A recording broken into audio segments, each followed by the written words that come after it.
We haven't had one of these in a while, so I wanted to have X Space to get some folks on now that we actually have some movement from Ionic. They announced that they're going to have a shareholders meeting, and I wanted to get Mike Cagney on and some other folks to kind of talk about their plan, the discussions they've had with Ionic, and what they are doing to help us get through this. So with that, I'm going to turn it over to Mike. Thanks. Appreciate it. I'm going to talk about our conversations with Ionic, what we're trying to accomplish. I want to address some issues that people are floating around on X and other social media in terms of what's actually happening. And then I'll go through the process of what we're trying to do. As it relates to Ionic, there's a couple of aspects that we've been consistent about from day one. And the first is that those who want to sell should be able to sell immediately. But to be able to support those sales, we need to have cash to buy that stock. And so what we need is to raise capital for day one liquidity and effectively run an auction that would allow anyone who wants to sell on day one. We'd have to do this because if you list the stock, whether you list it on the ATS or the NASDAQ, if you don't have that capital to offset that selling pressure, the stock's going to crash. And once it crashes, it's going to go into a death spiral. And so you need capital day one to be able to take out those who want to sell and at a reasonable price. And the way that a Dutch auction works, so people understand, is I might say I want to sell my shares for $10 and Tony says he wants to sell his shares for $20.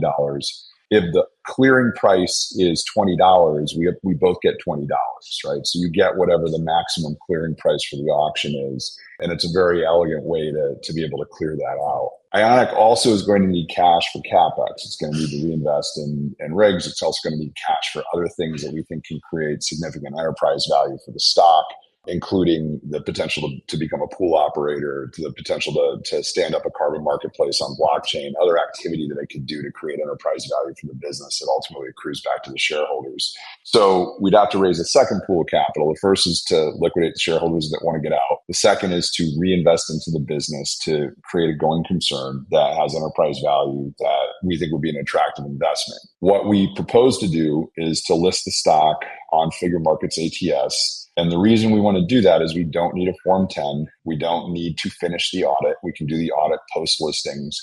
We can get the stock out into a liquid environment where we have two dedicated market makers that are going to create two-way markets for the stock.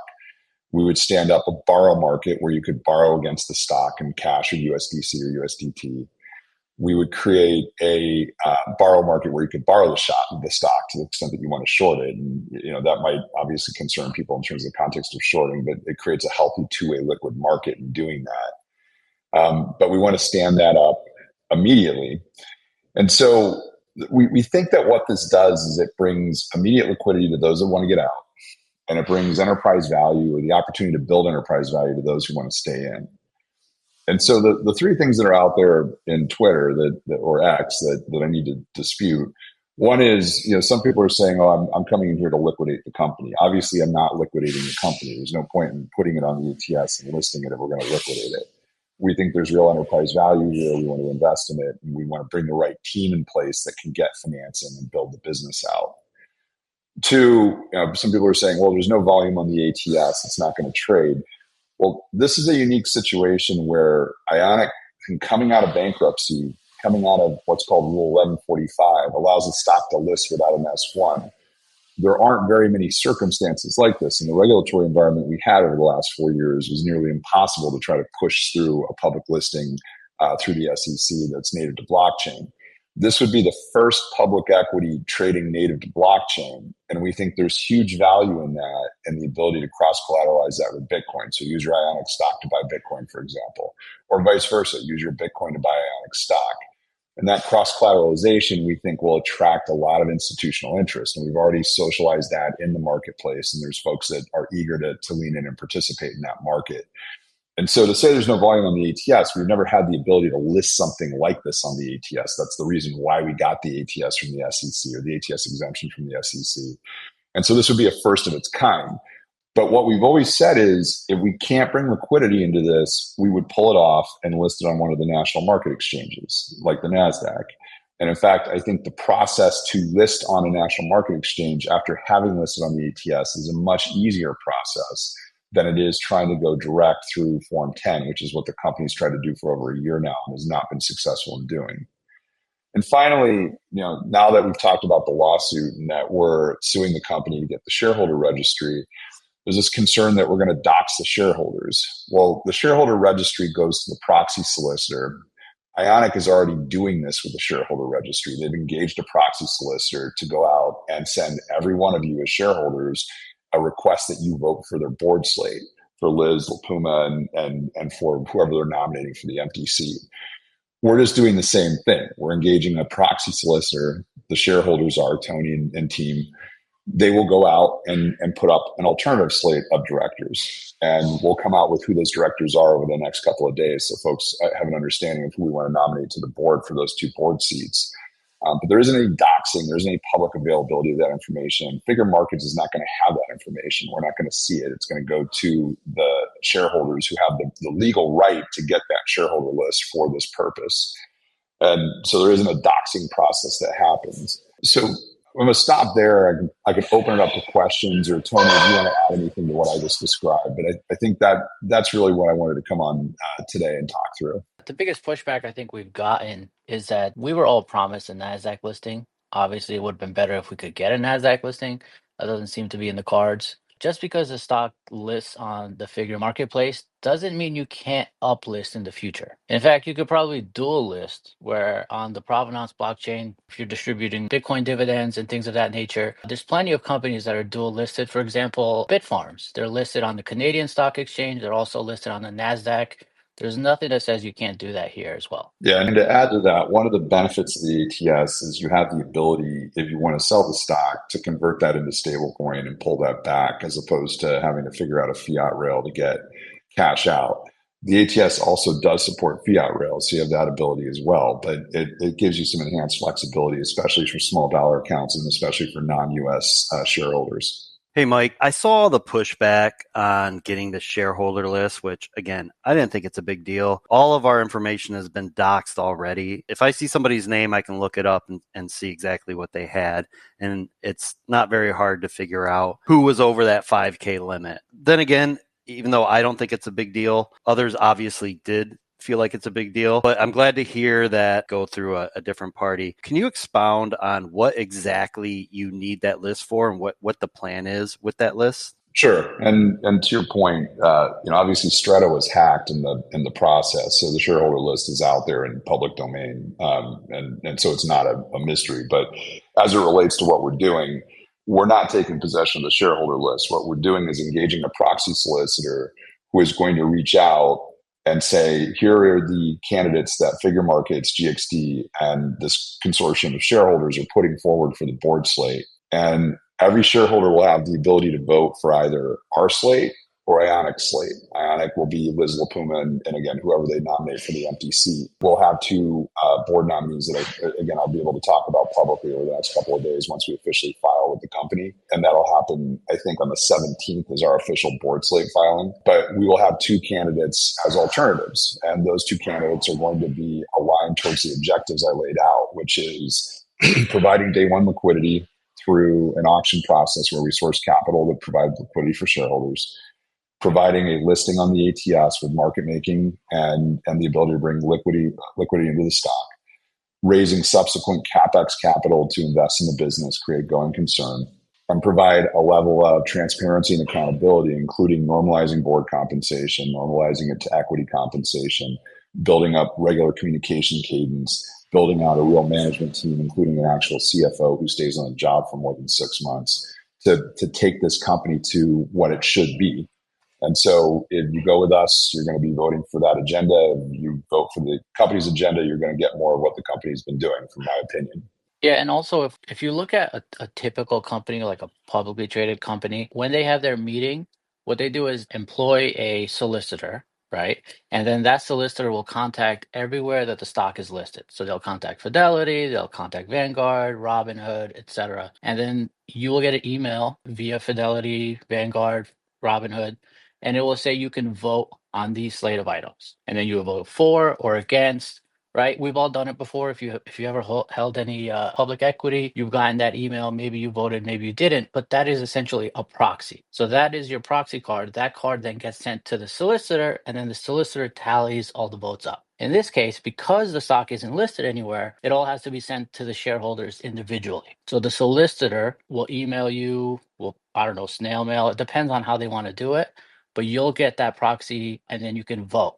The alternative is you can vote in person. It is beneficial to Ionic's board to have as little people as humanly possible so that we don't hit that 33% quorum requirement. And what I think they're going to do, which is what a lot of these REITs do that don't want to get voted out, they work as, let's just say, unintelligently as possible so that people don't show up and don't vote, right? Via in person or through a proxy. And what happens is if you don't hit the minimum people voting, you have to postpone the meeting. I don't know what the actual specifics are for how long until they have to hold the meeting again, but let's just say 3 months, right? Or let's say 6 months. And then in 6 months, what they'll do is they'll repeat the cycle. You won't get the 33% again. And then they'll push it back another 6 months. And then they'll repeat and repeat and repeat. And there's basically no accountability there. In a publicly traded company, you don't see these type of things happening because it looks very poorly on the stock. You know, your stock price takes a hit, people start selling, this company's not run well. In this particular situation, we already know it's not run well. It's not traded, so they have no there's no worry that the stock price is going to go down. So they could just do this basically indefinitely until this gets listed, if it gets listed. So that's kind of the problem we're at now. Hey, Tony and Mike, I was doing a bit of research, and in order to get listed on the NASDAQ, what I found was they needed 2 to 3 years of audited books. And as we know, they lost their auditor in May of last year. They announced the new auditor in August. I don't know when they started, but they announced them in August. How far behind are they? And just to be clear, they did say that they still needed to finish their books. Looking at my notes here, January, they said they still needed to finish their 2024 books. Are we 2 to 3 years away from this company even getting listed on the NASDAQ? We're definitely some ways away. What they need initially is at least 1 year of audited financials, and we don't have that yet. It's very difficult to tell what the state of the company is because they've not disclosed any information. So in terms of how good are the financials, how far do the financials go back, how much can we rely on the financials? There's ways you can circumvent the 3-year requirement for a listing. So there's companies that have gone public, that are a year old. In this situation, that might be difficult, but it's a circumstance we could do.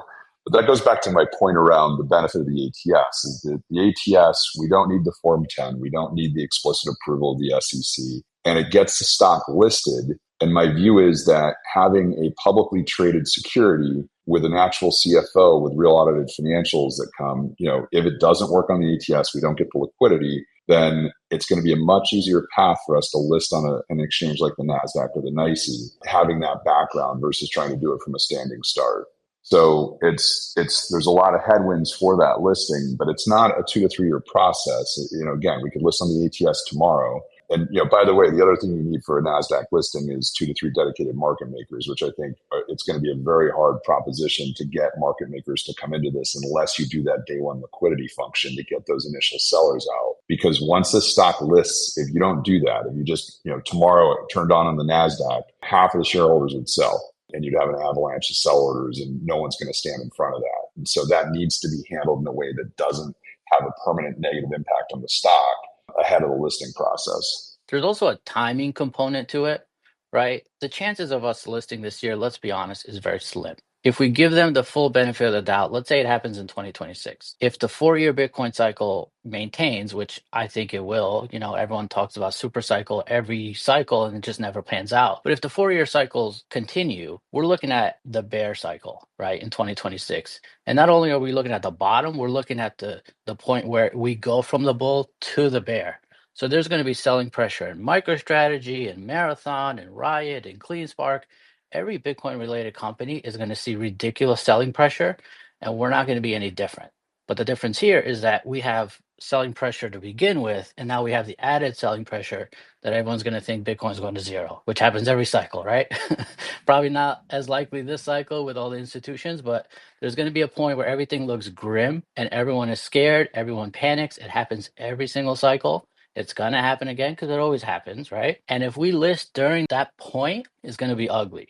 If you look at Grid, which is a Bitcoin miner, they listed at exactly that point. The reason you don't know Grid, it was actually one of the better companies, but the reason you don't know them is because they listed at the very, very worst possible time. They never got like shareholder support. They never got like big, and they ended up selling the CleanSpark for pennies on the dollar. To your point, Tony, you're absolutely right. I bought Core.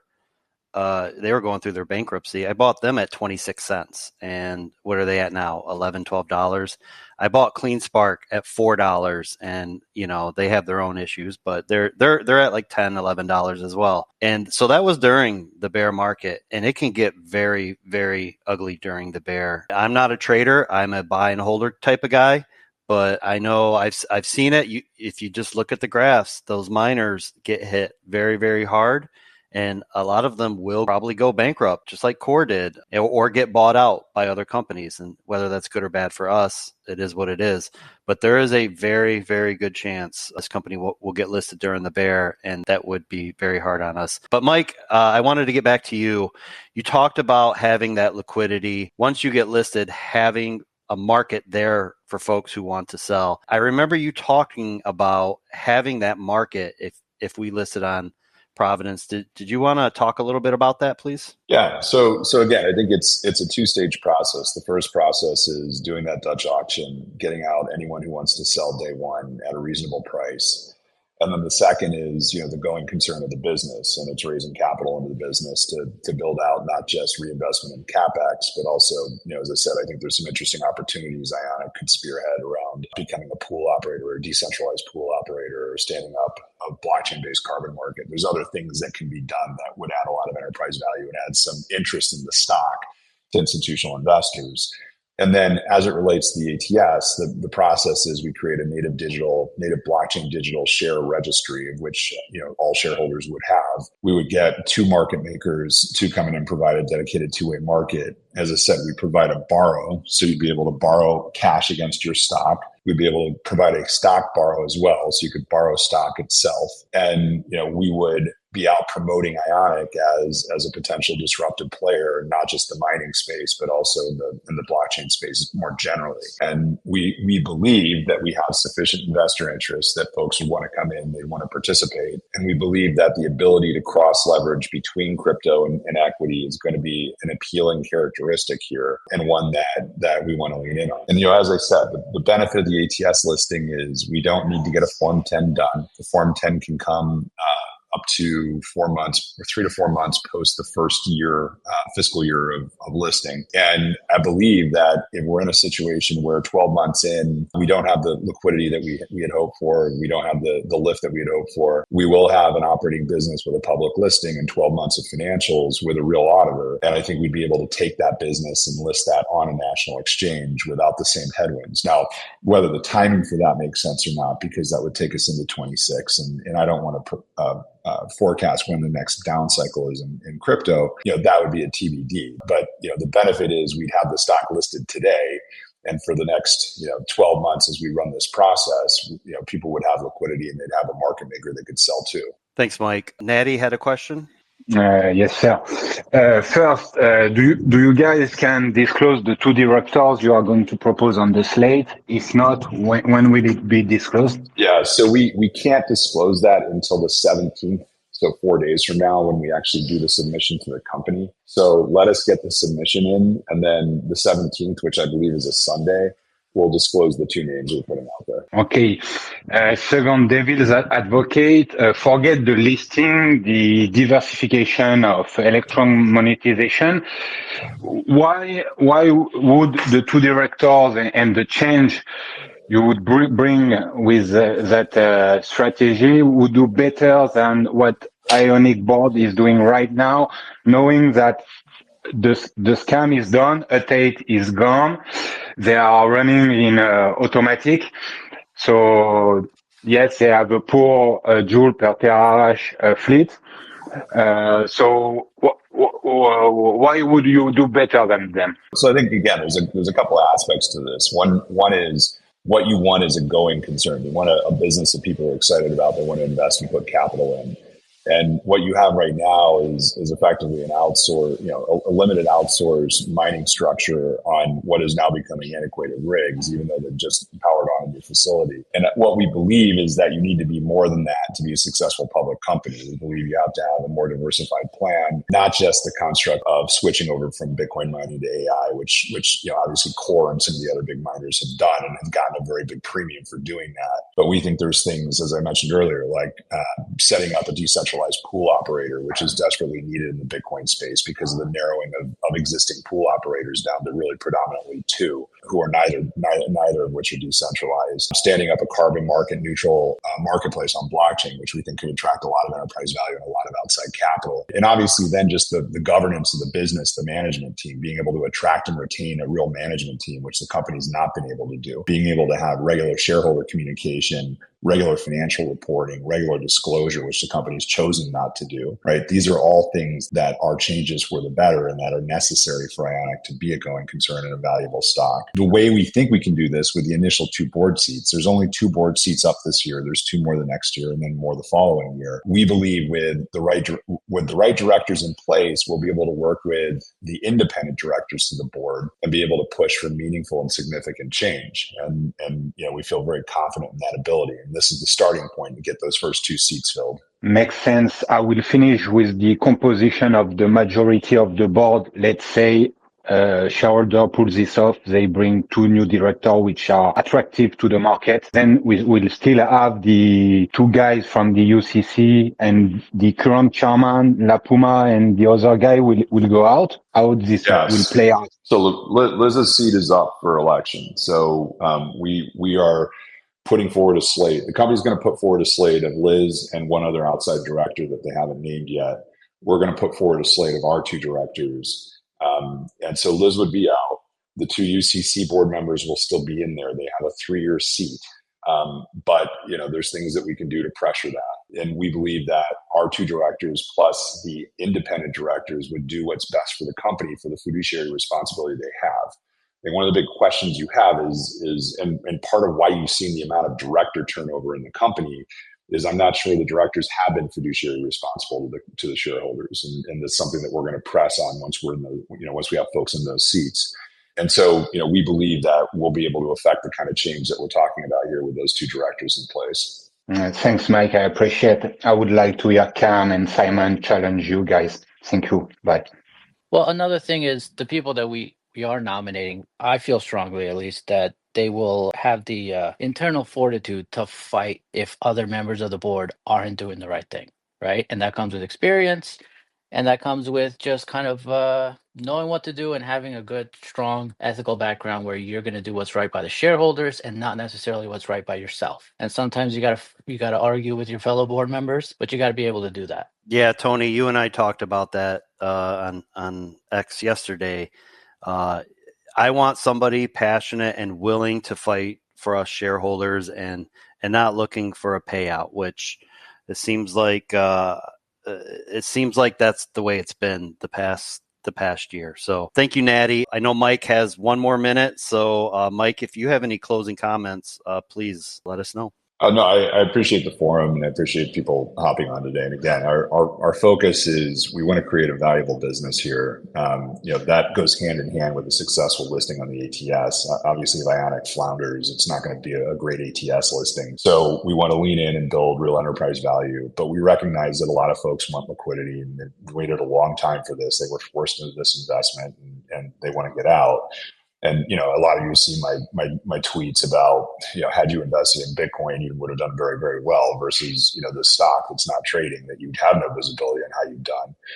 And so, what we want to do is get capital in to get people out that want to get out day one, get capital in to build real enterprise value, sustainable value for the business, to create a successful listing, list on the ATS, which is a revolutionary event. It's a huge impactful event. Anyone that's dedicated into the concept of DeFi and about blockchain disrupting the financial ecosystem, this is one of the most important first steps in that process, which is to get public equity native on blockchain, not tokenizing the equity that's sitting in DTC like some of the other blockchain platforms are talking about, but actually the equity is on blockchain.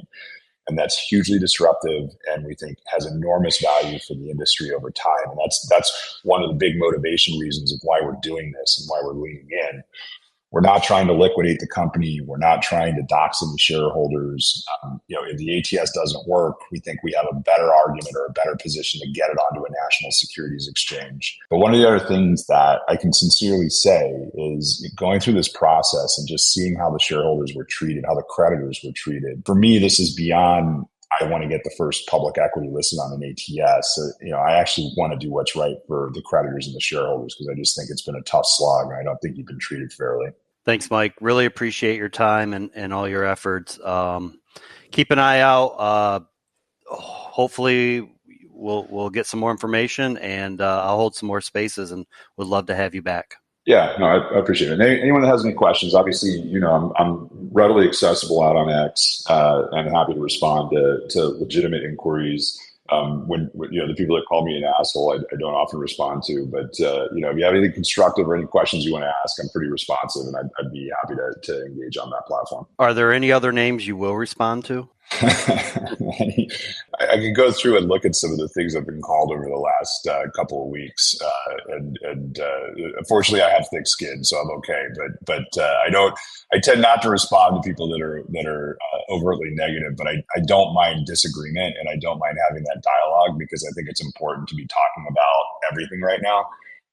And so, I don't we should engage. We should be talking about this and talking about what the best path is for the business and for you as creditor. And if I didn't sincerely believe that the ATS listing was best aligned to the value prop of getting immediate liquidity and the value prop of what we think is creating a long-term enterprise value, I wouldn't push it. And I think right now I have these two things aligned, which is, getting this listing plus doing what's right for the creditors and looking forward to what's going to happen over the next month. And we think we're in a position to affect some real change here. So I appreciate everybody's support. We've gotten thousands of you who have signed up and pledged support for us for this. And so now we're just counting on you to respond to these proxy ballots and vote for the right ballot. Thanks again, Mike. And like I said, I plan on hosting these at least once a week, if not twice a week. Anytime you want to come on, just reach out and I will make time for you. Sounds good. Thanks, everybody. Thanks again. Tony, I don't know if your guest is here yet. I don't see Keith. I was hoping to bring up some mining folks. Yeah, I was going to have David Perlman from GXD just talk about mining a little bit, but looks like he's stuck in a meeting. If we could just go over next steps. We had our, date in court yesterday with the judge. She was very accommodating to us. We're appreciative of her if she's listening, which, she's probably not, right? But Ionic is trying to push the court date back as far as possible, potentially as far as like March 13th. So basically what happened would be a one-day trial. And at the end of the day, we will, I think, almost assuredly get the stockholder list. And by we, I mean, they would have to give it to our solicitor. So that would give us 4 days effectively to run a proxy, which is Ionic's goal. They're not looking to have a fair process. They're not looking to have the best possible board members and whoever's the best wins, right? They're just looking to delay, and they're fully entrenched. All they care about is saving their board seats. Their actions indicate that's all they care about. Their attorney's actions indicate that's all they care about. It's hard to say, is the attorney representing the company or is he representing the board members, right? But it is what it is. So the way we're going to run this is the people that have, pledged their shares in the past, we are going to be sending everyone via email the actual proxy card. The proxy rules for this are a little complicated. So it's not going to be like you'll get an email. You can either vote for Ionic's people or you can vote for our people. You're going to get two separate proxy cards. One is going to come from Ionic. One is going to come from us. Right. And the people who we already have their information, you're going to get it, as soon as everything is finished and finalized. And then the rest of the shareholders probably not going to get it until March 13th, 14th, around that time. Thank you, Ionic. Right. But it's all right. We'll get through it. So the way the process works is only one vote will get counted. And it's only going to be the last vote, whatever has the furthest date is going to be the proxy vote, right, that gets counted. So I guess there'll be a temptation to vote no for Liz and then to vote yes for us, but that puts in a lot of error. So in ideal scenario, you would completely disregard whatever you get from Ionic, and then you would vote on the proxy card you get from us. That would be the best path. Again, there's going to be the temptation to be like, no, F these guys. I want to do a rebellion vote and vote no, and then change it to a yes. But again, life gets complicated sometimes. God forbid something happens, you don't have the time, you're disposed or whatever. Ideal scenario is to you just wait for our proxy card to come out, wait for us to get it, and wait for you to get it rather, and then you vote for that card. Hey, Tony, I asked this question last year, and I hope you guys, you and Mike and others who are involved in this, are reaching out to the whales, basically, the folks who have the most shares, like Cam Cruz here. Cam is a giant whale. He probably owns half the company. So hopefully you're reaching out to those folks and trying to get them to vote in the favor of what we're looking to do. Cam, please, can you vote? Yeah, but you know what I mean, right? Like, so it's great we have all these folks on this X space, but all of our votes, and I have quite a few shares myself, but I'm not a whale. Even all of our votes together probably won't be enough. So hopefully we're reaching out to the people who have hundreds of thousands of shares, if not more, to try to influence their decision making. Has any of that conversation been going on, Tony? Yeah, we have, I think the vast majority of the top 50 creditors, we have a, I guess, I don't know, agreement or whatever from Pharos. They have like 1 million shares. I think they have, no, they have more than that. They own roughly, I forget how many shares they have, but it's like roughly 1% of the company. They're the largest individual shareholder. There's a lot of people that have 50,000, 80,000, 100,000 shares. But again, the total is what, 38 million shares? Somewhere in the 30 millions of shares total. The difference here versus a typical company is that there aren't really that many whales. And the whales that are here own a very small percentage, sub 1% of the company. So ironically, it's actually the smaller shareholders that matter here most. We need to get more of the smaller shareholders, especially the ones that are checked out and have kind of just given up on this company. Doesn't really take much effort. You just check. I think it's going to be a checkbox, but you just check yes, yes, and then you submit your card, and that's basically it. So we need to get those people engaged. We need to get those people active, which, we've been at this goddamn Celsius thing for a while now. It's been a few years. Everyone's tired. I am exhausted. This is the worst experience of my life, but hopefully we can turn this around. I sure hope so, Tony. Appreciate all the work you put in, and I wanted to, if you're good, I'd like to see if Cam, you asked, do you have anything? Sure. Yeah. I mean, this is one of probably the most interesting scenarios, as painful as it's all been to go through, in that you have such a huge class of shareholders. What was like over 80,000 of us that are all effectively involuntary holders of these shares that don't trade. And I'd imagine from a board perspective, boards typically are not in the public limelight. And I imagine they're probably getting much more attention than any board in its first year of existence in the history of traded shares. I'd like to find a counterexample that's similar, but it's presented this interesting scenario where the typical way a board conducts itself isn't particularly suited for the circumstance. Like, we have a group of very involved individual shareholders, and we're stuck. Like, typically, if you own shares in a company and you don't appreciate how it's being managed, you can just sell and move on with your life. But in this circumstance, it's been over a year, and shareholders have been unable to do that. Thus, the unrest. One issue I think that Mike raised is that if the shares are listed and there's no one on the other side, then you have like the two-headed problem of both people getting very little for what the actual value of the shares is worth, and you potentially, hand over control to somebody buying the shares on the cheap. I've not really taken a position in terms of what the best course of action is. I just prefer to help make sure that everybody's informed in terms of making our decisions here. So yeah, as flattering as it is, I don't think my votes will sway this one way or the other. I do think the dynamics of the board are going to be interesting depending on the outcome, because from my understanding, we have 4 board members, and that will be augmented to 5 after this vote. One of the empty seats we filled, and then Liz will either be reaffirmed or replaced, which would, in the scenario where the activist movement succeeds, you then need to appoint a new chairman of the board, which would be interesting. But in either case, let's say the Cagney slate, or however we want to refer to it, gets appointed, you would have effectively 2 directors, and then you'd have 3 kind of incumbent directors, which would present an interesting dynamic. I do think it's very captivating, although obviously those of us that have lost substantial amounts on this may be more painful than interesting. I guess one other aspect that's worthwhile addressing is just the cost element, because we don't really get a sense of what all this will cost. I guess the one point to raise is that effectively we as shareholders would be probably paying on both the Ionic side and the activist side potentially. So just worth keeping that in mind. Obviously, if your view is that Ionic is hemorrhaging cash and not doing well, then you can make a case that it makes sense to do that, but worth keeping in mind. When there are costs, it's usually creditors that wind up paying for it. Yeah, Cam, you're absolutely right. And I think what our biggest frustration is, not that other than losing a lot of our money, but is the lack of information that we're getting from this company. Despite all of Alex Machinsky's faults, including fraud on all of us, is that he built a community of people who are very passionate about crypto, passionate about hodling, and whether you like Bitcoin or Solana or Ethereum, they're passionate about crypto. And it really shown these past, 3 years now.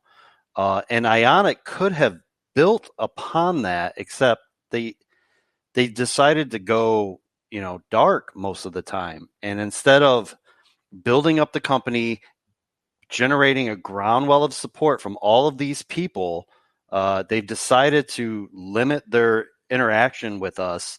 And frankly, in my opinion, hurt the company.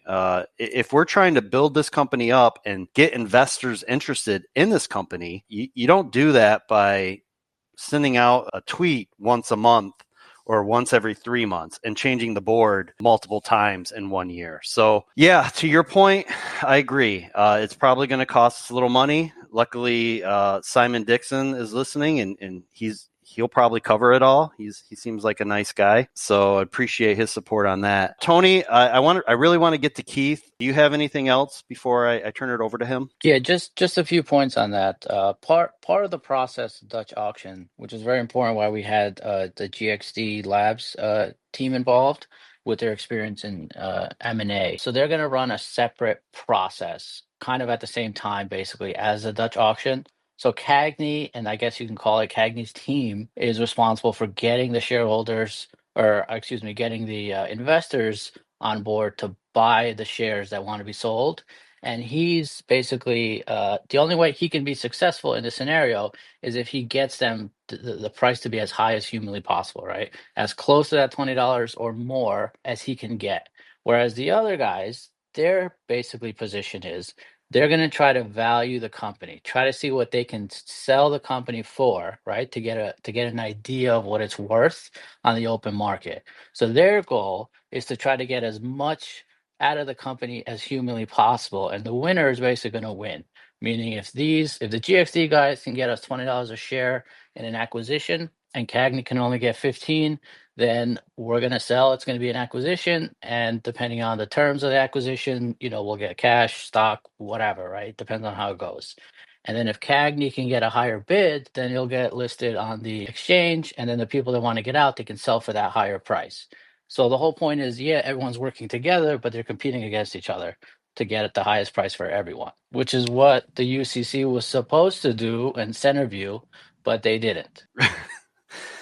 Yeah, there was. I went through every single post from the company, and it's a lot of we're going to, and it's coming. So yeah, I'm going to get my abs back one day, but as of right now, they're not here.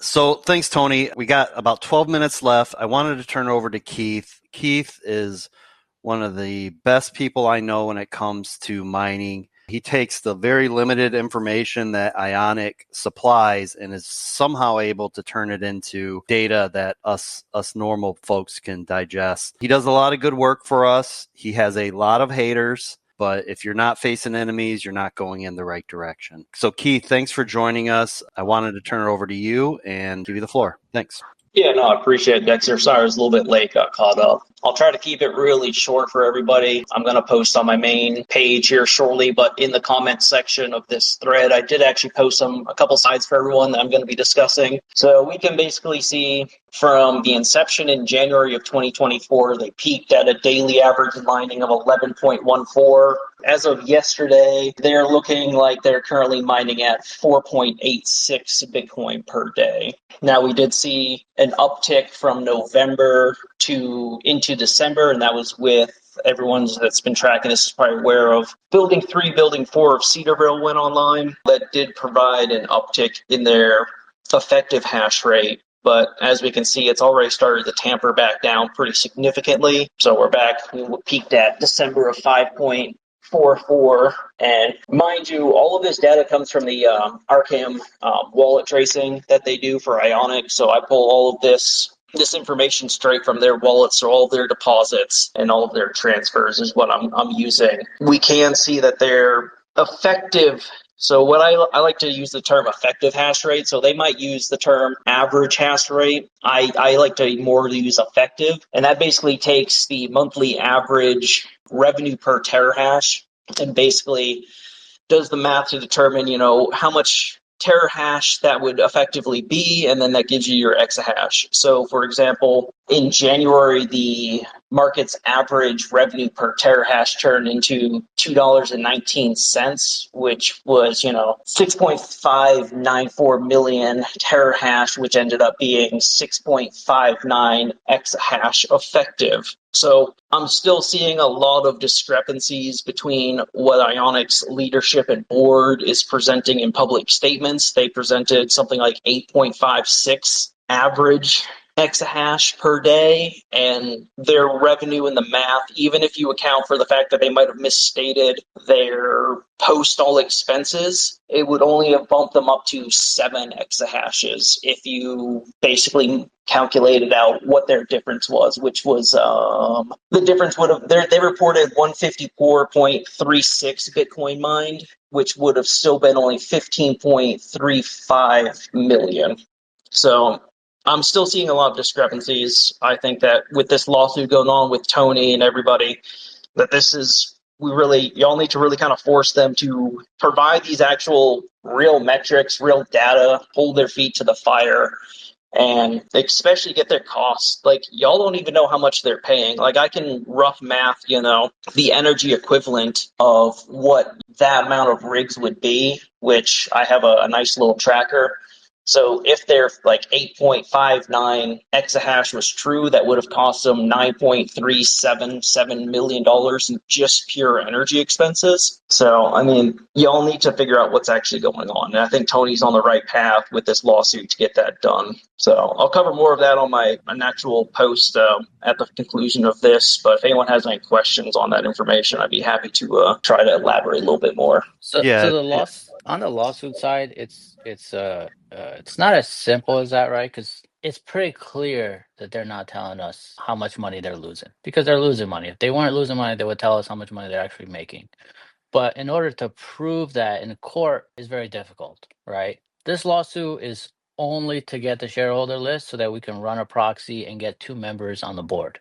The more you expand on the lawsuit, obviously the more complicated it gets, the more it costs, the time factor. We're not trying to run up a huge bill. We're trying to do the opposite. We've tried to negotiate with these guys, try to get something done. Clearly, they have no intentions of doing any of that. And the last basically ditch effort we have is to file this lawsuit and sue them so that we can get the list that I am legally entitled to as a shareholder. Yeah, well, as shareholders, if y'all can get everything together and get your slate of directors in there, one of the main things to make sure your director slate is truly on board with is getting out these metrics, because it's going to be a major struggle to build investor trust and faith in a company if they're constantly throwing incorrect information out there. I mean, I think everyone can kind of laugh at the last couple weeks of posts that they had, and they keep making all these corrections when I'm pointing out errors on their things, and then 2 days later they make their post corrections. It's getting silly. I mean, mind you, they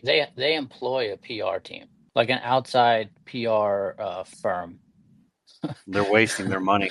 Should get a refund for real. Right.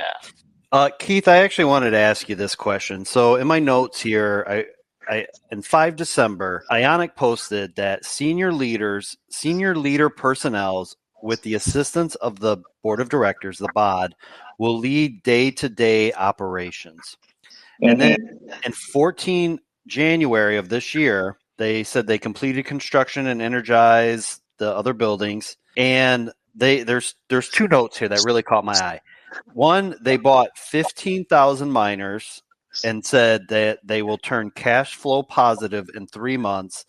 And this one here, it says they will ensure sites receive, quote, high-level supervision. So does that mean the senior leaders and the board are at these sites? I don't know what that means. No, I would highly doubt that the leadership is actually going to be at those sites. The 15,000 rigs is actually an interesting number because if you go through the Form 10 filings, their least efficient rigs, so they're M30S++, S19 Pros, M30S, M30S+, and M31S+, is actually 17,250. So it's looking like they were basically trying to get rid of these 31 to 39 efficiency joules to terahash efficiency rigs and basically trying to actually plug in something more efficient. If I was a wagering man and a guessing man based on that timeline and the costs associated to get that many rigs, they're last generation. They're more than likely going to be,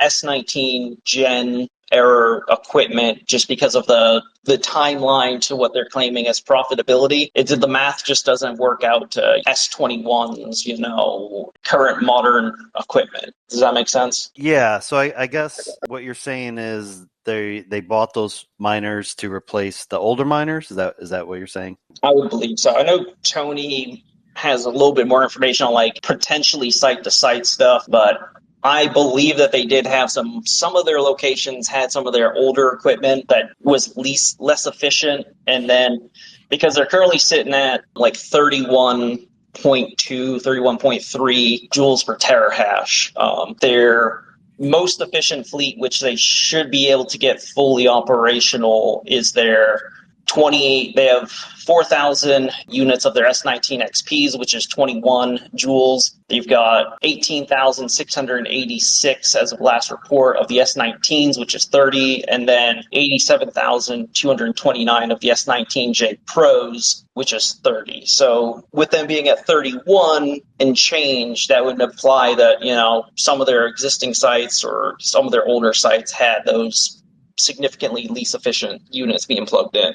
They employ Frontier Mining. So when they say that the management team or whatever is there on site, they're talking about those guys. It's just another contractor. Yeah. Fair enough. Thank you, Keith. We have 2 minutes left, probably less than 2 minutes. If anybody has any other questions or anything, this is the time to ask. Keith, before I go off, thank you again. Any closing comments from you, Keith? No, I'm going to keep if anyone just wants to keep track, I try to post, monthly by monthly posts on their wallets and try to. I've got a lot of formulas and I've got a lot of historical data that I use between Dune, Arkham, and everything like that to try to make the best predictive model possible and best estimates, which has routinely been pretty on point. So, I'll keep staying on them, try to keep keeping them honest, and hopefully y'all can get this sorted out. Thanks. Tony, anything you wanted to close with? Yeah, the biggest thing is to vote your shares, right? Specifically through us. We're at a point now where our money's gone, right? The money we invested in Ionic is gone. We're not getting that back. All we have is equity. Our equity, in my opinion, is worth less than it was at the time of bankruptcy. I don't know if anyone has a differing opinion. I'm all ears. I want to hear it. Give me the most bullish scenario you have. I'd love to hear it. I don't see it. I invest in Bitcoin mining companies. I am out of the Bitcoin mining investments. I've sold all my companies. I made very good profit on them, but this is the point in the cycle where they're not going to do as well. In a year or two, when we finally list, if we finally list on the NASDAQ, it's not going to be much better. That's going to be the point where people are buying all of these mining companies at the lows, right? So we're going to be listing with our sell pressure while everyone is selling. And the people that invest in these companies, they're going to wait it out. They're not going to buy immediately. They're going to wait till everything has bottomed, which is what I intend to do. And then I'll buy them for pennies on the dollar, probably below net asset value. Thanks, Tony. Cam?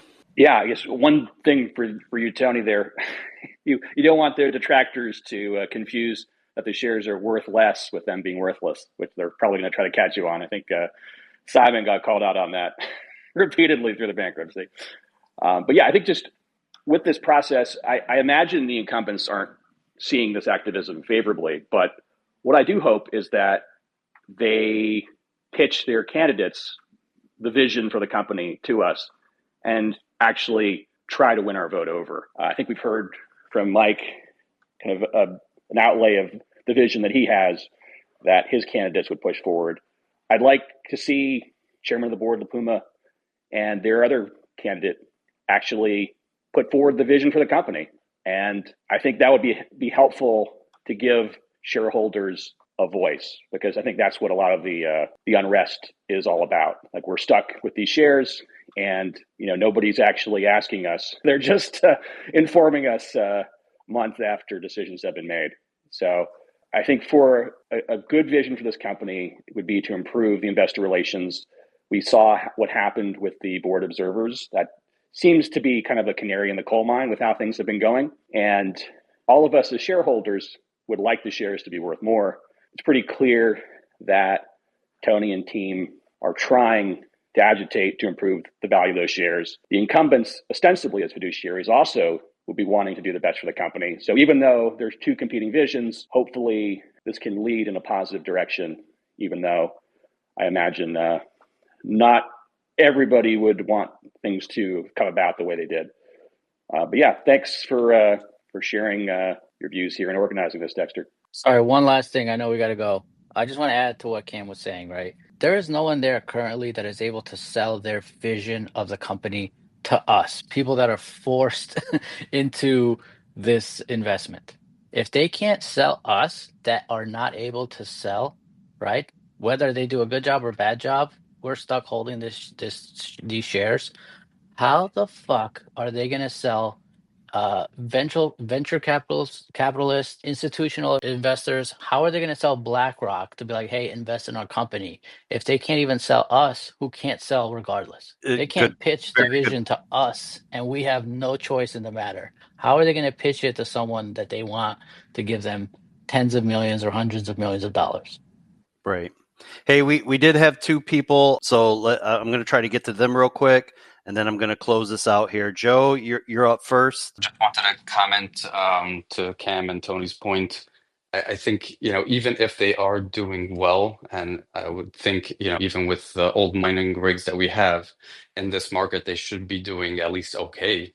The fact that they are not communicating anything, and the communications, as Keith has shown, are full of flaws.